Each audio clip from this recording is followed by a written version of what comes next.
It's undeniable that Oda has been setting up Wano arc for a long time, starting all the way back being mentioned the first time back during the Thriller Bark arc in 2007, chapter 450, and that this arc is one of the most well thought out since the time skip. What I personally find masterful about this specific arc in the series is the level of detail that has been given to different elements of the setting. It's quite easy to make up an alternate version of Japan just by taking few elements here and there and plotting them out, basically changing the names of characters and places, but what Oda is doing here is quite different. He is weaving together, taking from all Japan history and Japanese mythology together to make a world that feels like Japan, while being different enough to not being immediately recognizable, and what I found really astounding is the number of small references you could find here and there to facts and fictions. This post is intended as being both an appreciation post of the arc that's going on right now and being as well a detailed analysis of the biggest historical and mythological sources present in the stories, and maybe, knowing what's already there and what's not, it would be easier to plot out theories for the future of the Wano arc and what would happen next. The history of Momotaro, the Peach Boy, has been a heavy source of inspiration for the conflict in between Kaido and Momonosuke. Once upon a time, in a small village, lived an old man and his wife. One day, the old woman saw a very big peach coming down the river. She picked it up and took it home. Later, when they cut the peach, a small boy came out of it. They named him Momotaro and, since they had no children, they raised him with love and care. Momotaro grew up healthy and he became the strongest man in the village. When he heard that some Oni living on the Onigashima island of Oni, were terrorizing the nearby villages, he decided to go to drive them away. His old parents were worried, because an Oni is a scary creature. Having a humanoid shape, thick red skin, powerful claws, horns and long, sharp teeth, the Oni is huge, very strong and carries an iron club called Kanabo. But Momotaro begged them to let him go, so the old woman prepared for him some kibidango, Japanese dumplings made from millet flour. On his way, Momotaro met a dog who asked him where he was going and what he was carrying. So Momotaro told him that he was going to Onigashima, and that he was carrying the most delicious kibidango in all Japan. Then, the dog agreed to go with Momotaro and help him in exchange for the delicious kibidango. Later, the same thing happened with a pheasant and again with a monkey. They all went to the island, and because they ate those kibidango, the best in Japan, Momotaro's party grew so strong that they easily vanquished the Oni and made them promise that they will never attack the villagers again. Plus, Momotaro took all the treasures stolen by the Oni and gave them back to the villagers. The following are the recurring elements in the story. That's kinda straightforward.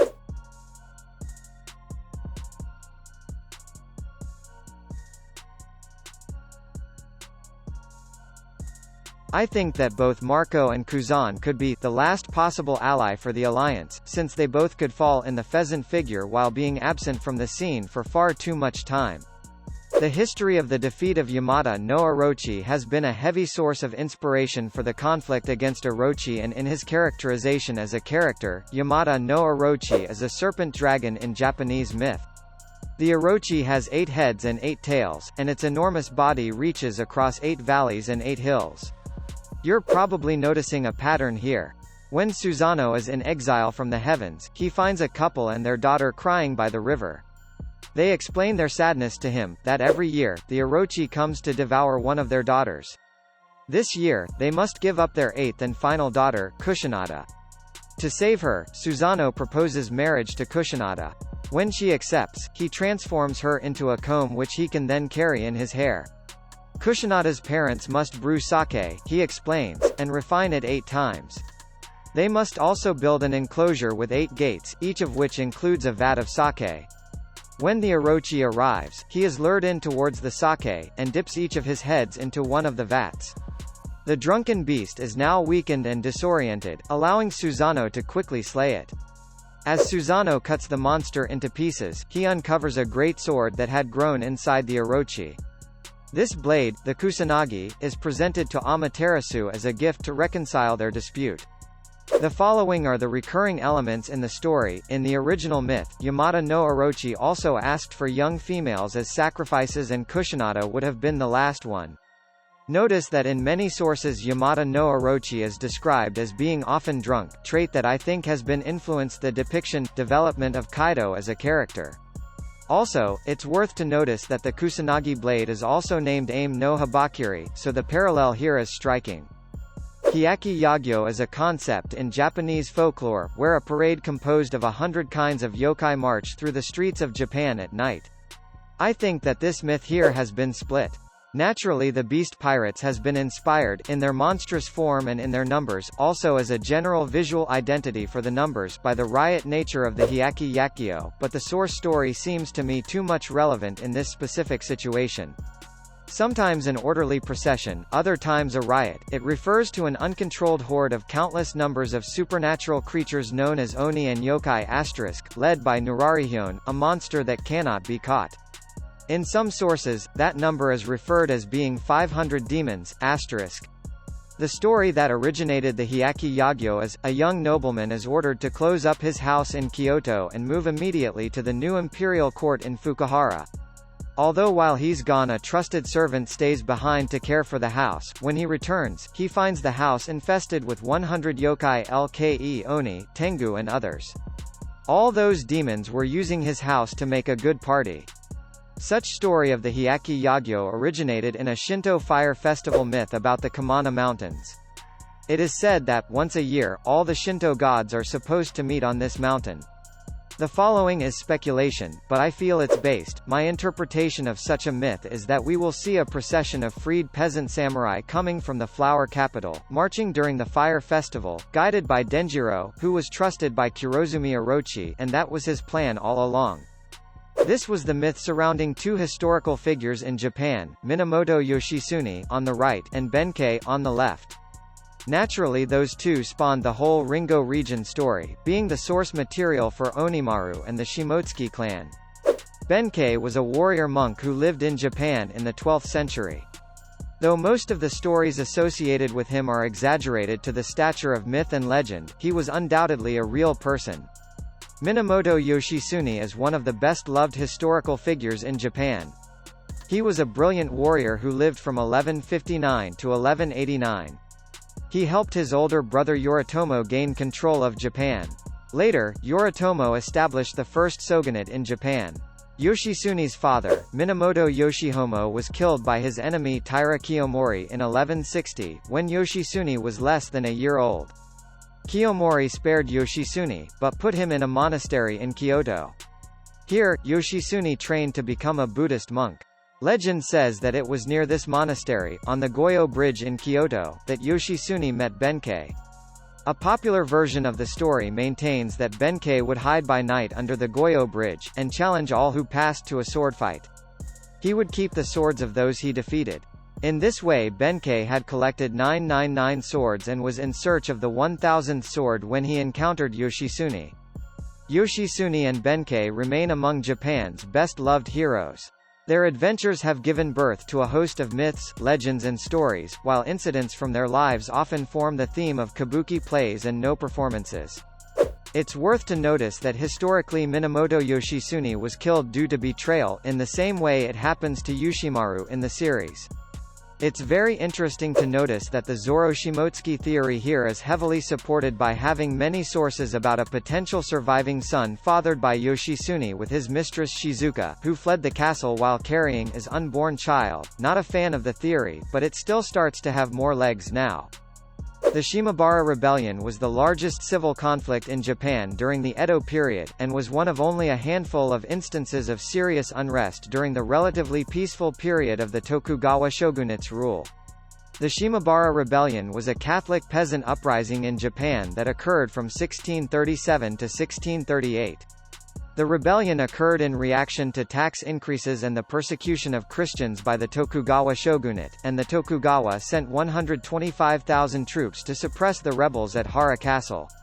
In the wake of the rebellion, the prohibition of Christianity was strictly enforced, and Japan's isolationism was tightened and the official persecution of Christians continued until the 1850s. Some interesting elements are the fact that the rebellion grew around the Hara Castle, which was a dismantled castle, the fact that Miyamoto Musashi fought with the besieging forces as well as the Koga ninja, and that the rebels were ultimately defeated. Iemosaku Yamata is believed to have been a traitor from the Tokugawa shogunate. It's important to notice that the Kurozumi shogunate is realistically associated with the Tokugawa shogunate, since the period in which Japan was under tight isolationism was during the Tokugawa shogunate.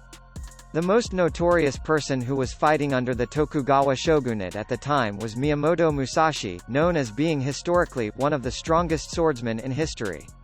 Is there somebody else, possibly a dual-wielding samurai? We still don't know who could represent such a strong samurai? Maybe the Mimawarigumi's captain? The Tokugawa shogunate was a shogunate led by the Tokugawa clan from 1603 to 1868, reigning for exactly 265 years.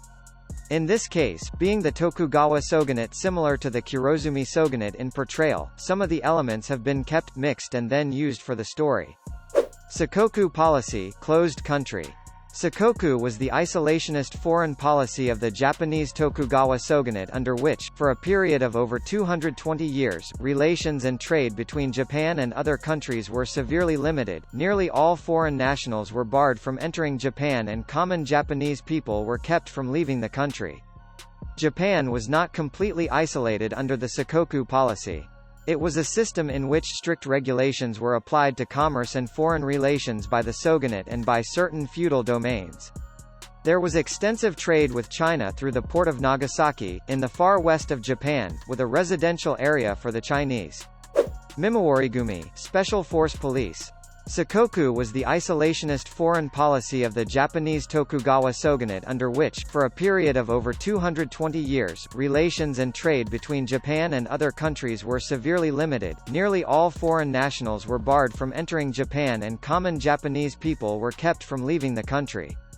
Katanagari, sword hunt. Several times in Japanese history, the new ruler sought to ensure his position by calling a sword hunt, Dao Sho Katanagari. Armies would scour the entire country, confiscating the weapons of the enemies of the new regime. In this manner, the new ruler sought to ensure that no one could take the country by force as he had just done. One of the most important historical element that's still missing is the event of the Kurofune or Black Ships, that coincided with the arrival of Westerner vessels entering the Edo Bay, and that was the whole reason for Japan opening their borders in real history. I personally take this historic event as a possible hint of the arrival of Blackbeard right at the end of Wano for him to force the island to open their borders by gunboat diplomacy and take a new fruit or a road poneglyph?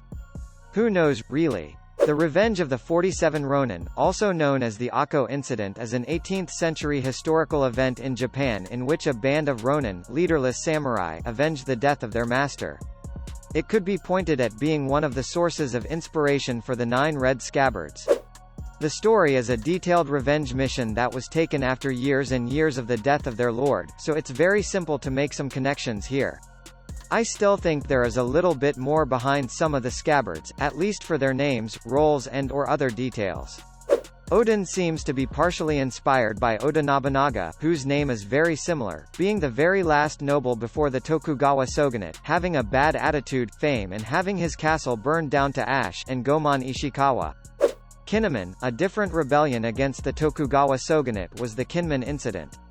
Kanjuro, Iemosaku Yamata. Raizo, possibly a reference to Hanzo, a famous ninja of the Iga clan, not from Koga.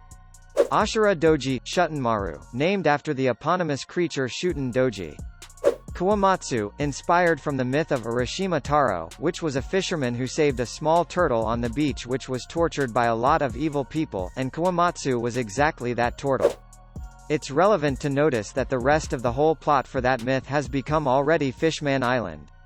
Denjiro, Nurarihyon. I don't have any clues about Okiku, Shinobu and Izo, but I guess that only time will tell. ماشي 200 يورو في ماتش قلت بس كبوش ده